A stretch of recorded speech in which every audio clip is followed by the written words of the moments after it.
Thank you all for joining us. We are very excited to be having a conversations with candidates here this afternoon with Hung Cao, who's running to represent Virginia in the Senate.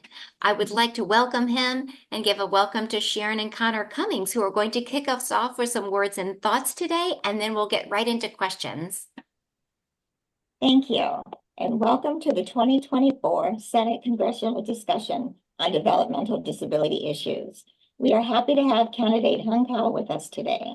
We want to thank the ARC of Northern Virginia, the Autism Society of Northern Virginia, the Disability Resource Center, Moms in Motion, Independence Center of Northern Virginia, Virginia Autism Project, Did Lake, Autism Society of Tidewater, Autism Society of Central Virginia, Spark, Rev Up Virginia, and the ARC of Loudon. And special thanks to CRI and the ARC of Greater Prince William. Also, thank you to each and every one of you watching and recognizing the importance of our vote. Now, I am proud to introduce my son, Connor, who will say a few words on the logistics, and then the amazing Lucy B. Now will moderate the questions.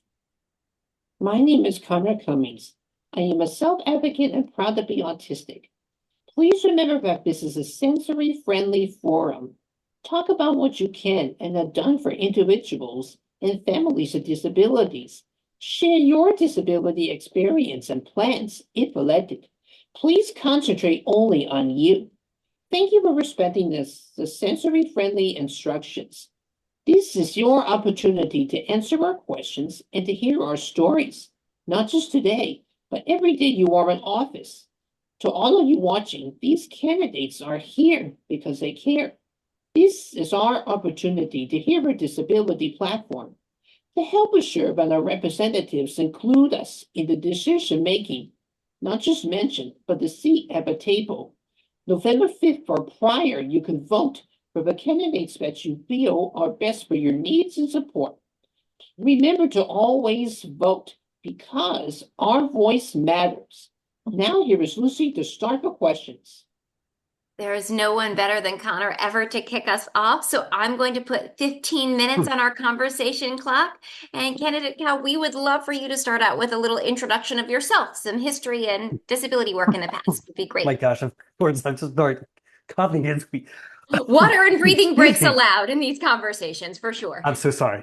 So, no, again, my name's Hung Cao. I came here as a refugee from Vietnam, and this country gave me everything. And so I did dedicate my life to serving and paying back this country for everything it gave me. So I spent 25 years in Navy Special Operations, where I served in Iraq, Afghanistan, and Somalia.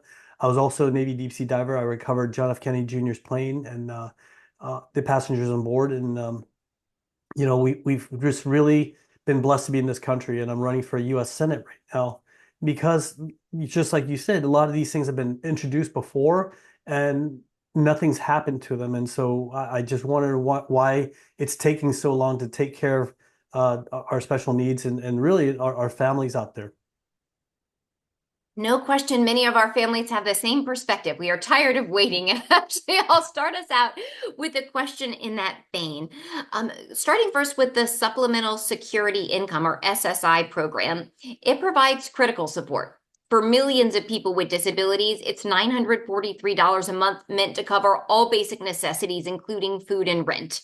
But it's got a lot of rules tied to it that make it very difficult to use. And to your point about things not changing, it has an asset limit of $2,000 per user that was last set in 1989.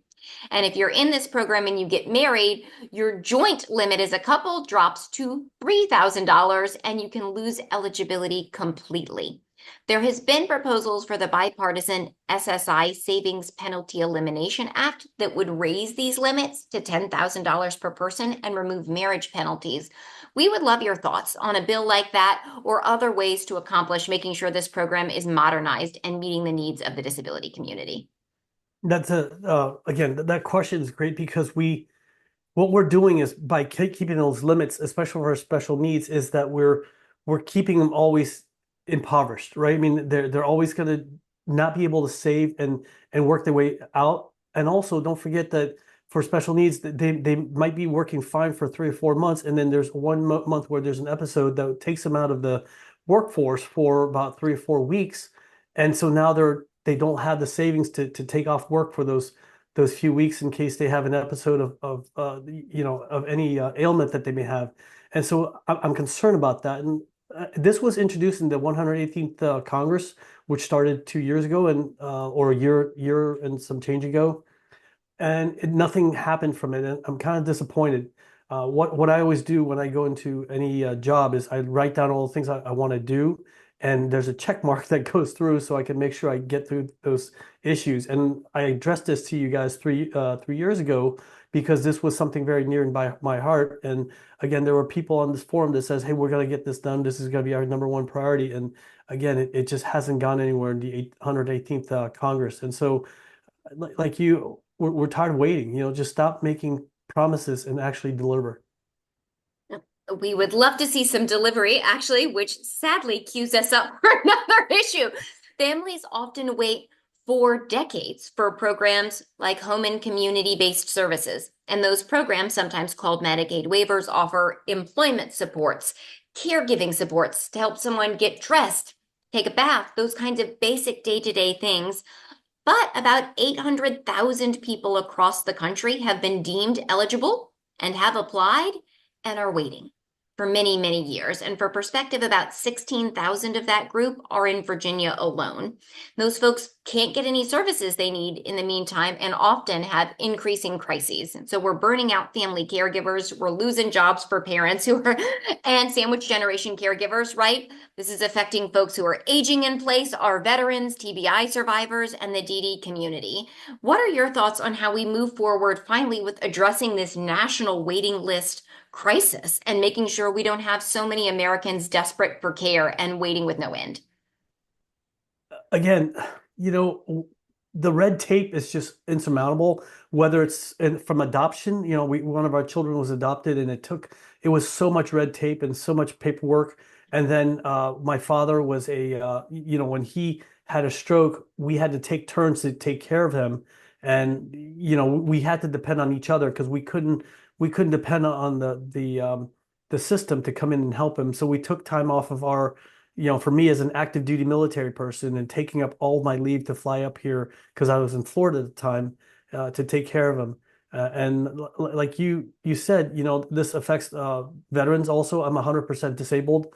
I do have traumatic brain injury, so there's issues with that. And waiting in line at VA it's just, I mean, nobody has time for that. And for primary caregivers, for special needs, I mean, it's just that basically that's a full-time job.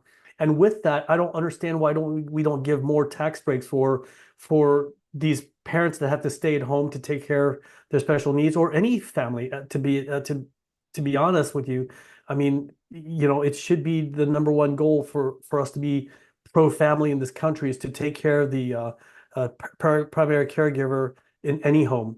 And so we should have tax breaks for parents that have dedicated their lives to take care of their children, especially special needs, so that they can have the assets and so they can keep more of the money that their family brings in to take care of their family. And so again, the red tape is just, I don't understand that. I honestly don't understand all the red tape.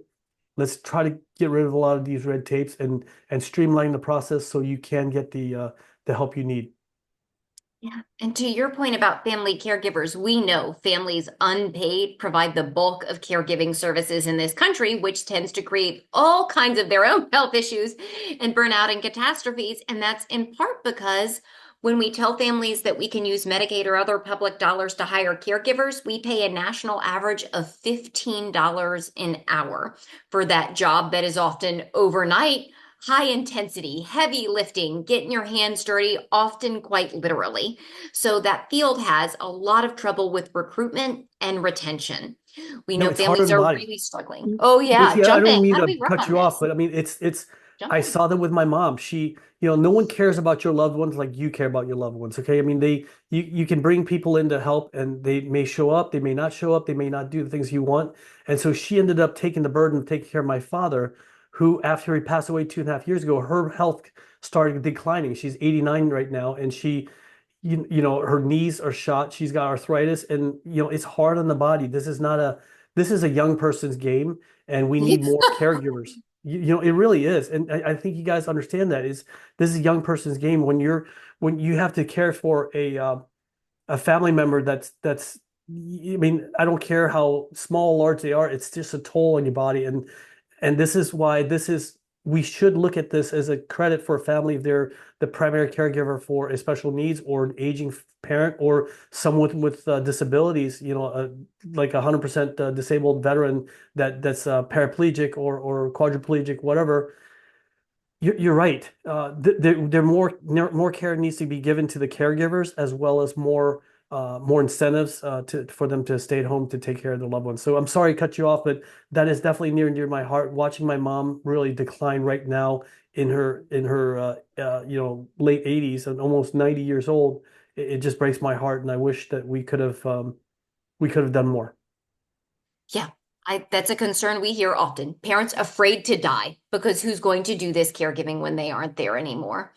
Um, I'll pivot to something that's related to employment here, but instead about finding caregivers, finding jobs for people with disabilities themselves, who we know are about 3 times more likely than our general population to struggle with unemployment and underemployment. What do you think we can do here to address some of these challenges? I mean, we have a workforce problem in this country. I mean, everything from our shipyards to manufacturing to everything. I mean, every person can do. How do I say this? Everybody's blessed in many ways, and they can do a lot of for our country. I mean, the workforce industrial base is something that we need to improve in our country, and there's definitely room for every person in this country to contribute to moving this country forward. And you're right, we need to look at different ways to um, harness each person's gifts and put it to good work. And look, there's no shortage of work in this country. We need skilled workers, and I mean, I could think of no better person than someone who's just, so focused on task at hand. Yeah, let's think about those disability perspectives, not only in the workplace, but we would love your thoughts on how you're making sure, in addition to being both a caregiver and a disabled veteran yourself, how you are making sure more voices and perspectives from the disability community are a part of your campaign and policy process. Again, people make a lot of promises, and you ask yourself, hey, you've been in office for 30 years or 12 years. Why haven't you done this yet? It's just because, honestly, until they've been affected with it, they won't understand, and it's not in the forefront. And that's why I want to make sure that I take care of, people that are near and dear to my heart. So basically, the disabled, the special needs.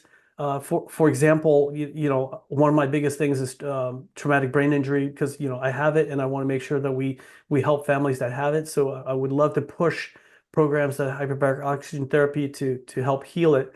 And another thing we did as a family is 12 years ago we started this nonprofit called Audible Eggs, where we build beeping Easter eggs so that children with visual impairment can enjoy the simple thing like the Easter egg hunt. Right, we've done it at the White House many years.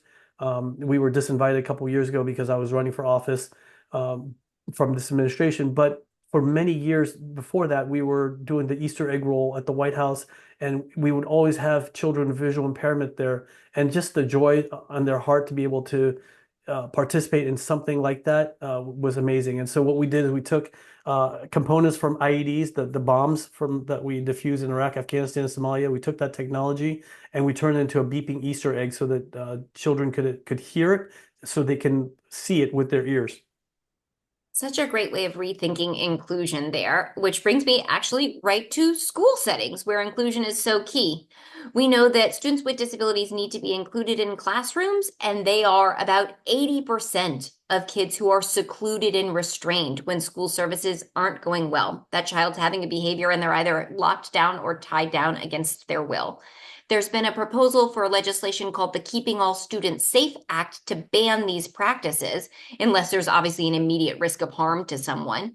Would you look at supporting legislation like this or other ways to make sure that kids with disabilities are safely included, as well as teachers and peers in the classroom who are absolutely traumatized in seeing someone hurt or held down or tied down? No, you're absolutely right. I mean, we should never tie down a child. It's just there's many ways to to help them cope through an episode, And so we need to better, I guess, train our school teachers, and as well as have maybe special classes where if they do have an episode, they can go step out into another classroom where there's it's just sometimes it's just sensory overload, and you have to understand that. And really other children need to learn that as well. The children need to learn that everybody has something different about themselves, and we need to be able to teach them at a young age to accept others and to work with them. And sometimes children, I'm telling you right now, they can be the best caregivers also, because they're very compassionate. The children are just, I don't know, the youngest children are literally the least prejudiced of all. And so let's harness that for the young age and teach them to love one another and see the gifts in each one of them, and that everybody else is and everybody has something special also.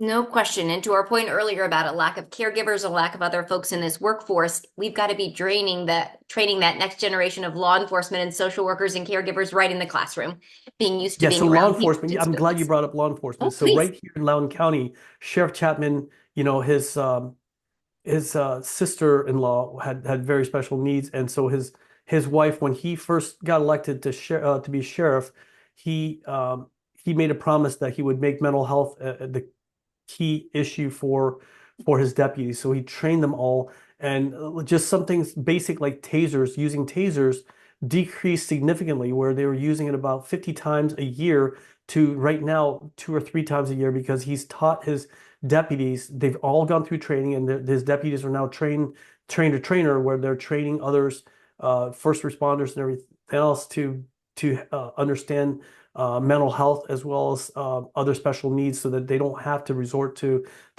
such drastic means.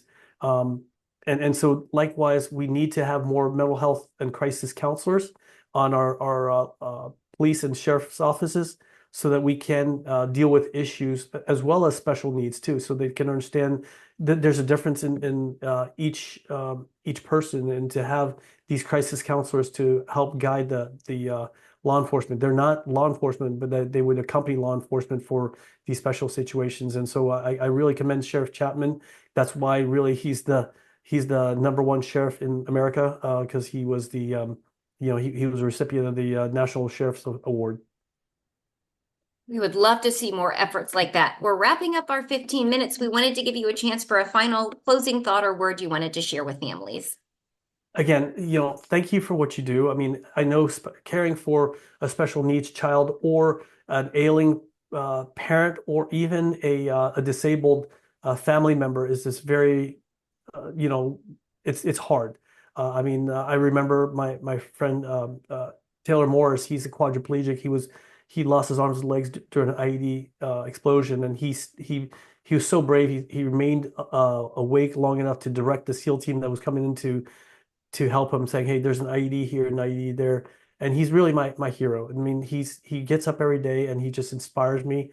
And his wife, I know that it's just really tough on her. She has to, going up and down the stairs, she has to put it on her back and carry him up and down the stairs. And so, what can we do for families that have these special needs, and how can we help them? I mean, we spend $1 billion a day to help and feed illegal aliens, when we could be honestly using that money to help Americans, our families right here in Virginia, to help their family members so they can thrive. And the things like the limits, the special limits for special needs. I mean, that should have been done a long time ago. We should not still be talking about this, especially 3 years later, from when you and I first spoke about this. These things should have been taken care of, and it's a crime that they have not done this yet. And they keep promising, and so it's just one of those things where maybe it's time for change. Somebody that's actually going to go in there and get things done. We are certainly ready for some positive disability policy. Connor, did you have some final words for us today?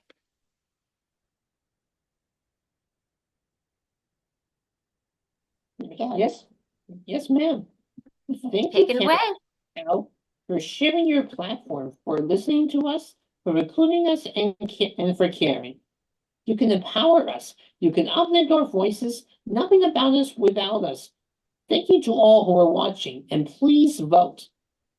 Thank you to everyone for listening today. Absolutely. As Connor said, get out there and vote. We look forward to hearing more from people with questions for candidates and to working with everyone who's in elected office to make sure we've got great disability policy. Thanks everyone for your time.